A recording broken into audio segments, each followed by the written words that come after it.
in the monastic kind of Buddhist perspective, is kind of happy, but inwardly focused. Right? That's why he looks downward, slight smile on his face. That's what it represents. Kind of peace, but inwardly looking, not to be so outwardly engaged. Yeah.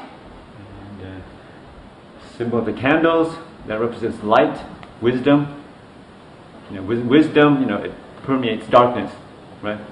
So that's the symbolism of the candles when we light the candles. Flowers, it's just impermanent. Something's beautiful one day, next couple of days, it stinks. We know. So people who come to the monastery, they bring very beautiful flowers. Yes, you have to clean up after that.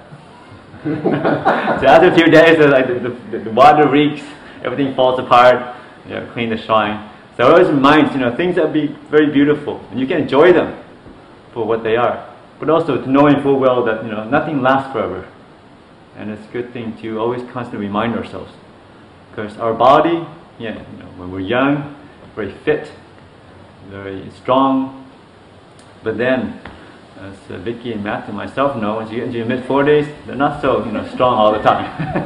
That's right. Some mornings, a bit of a chore start to get up. You're like, ah. So with anything, there is a process, an ongoing process. It starts out, and then it peaks, and then it goes downwards. And it's nothing to kind of get worried over. Just know that everybody goes through this process. So just make peace with it and make the best of it. When you're strong, do work, take advantage of it. But then when you're not so strong, when you're weak or feeling off, you feel like that's normal. So you don't get frustrated, you don't feel guilty that your body is not so strong before, because nothing lasts forever. And you work with it. You work with the conditions instead of against it. And when you're young, enjoy being young. Instead of saying, I want to get older, I want to do more stuff. I want to have my own money, my own car. Say, yeah, okay, this is what happens when you're young. You're broke most of the time. And then when you get older, you have lots of money, but no time to do anything else. That's the nature of things, right? So just to work with the process. Know where you are along, the lifeline. And enjoy the strength. Take advantage of the advantages you have, notice. But also realize that, there are always the other side. And things are changing constantly, right? In flux. And to be aware of that, not to get caught attaching to things, that they should stay a certain way forever. And it also can work to your advantage. When you're not very happy, okay, know that this is not going to last forever either. Moods change very quickly. So just to realize that as well. That whatever you're in, if you're really happy, know that will change. If you're really miserable, unhappy, suicidal, also know that also change. It can also change very quickly. And not to get worried that you're not going to feel like this forever and ever. Right? And it has its own peace, own happiness when you make peace with things. When you're happy, you don't try to attach it and try to hold it, keep it for as long as you can, that pass away. And when things aren't going well, also know, yeah, okay, I'm not doing so well right now, but that's not going to be like that forever. Right?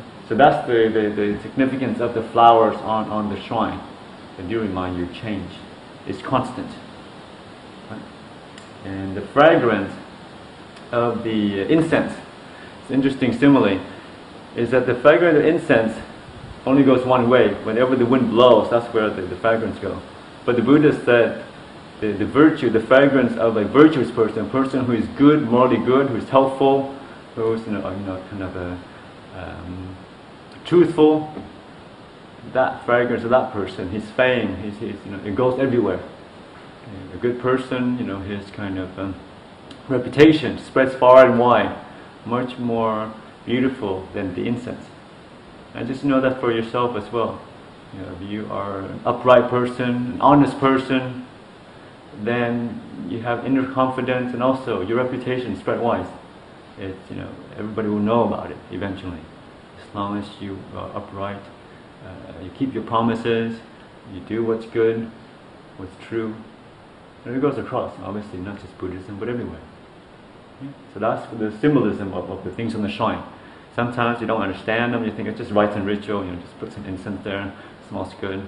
But I try to keep in mind the the underlying symbolism, what they mean, instead of just the act of lighting incense.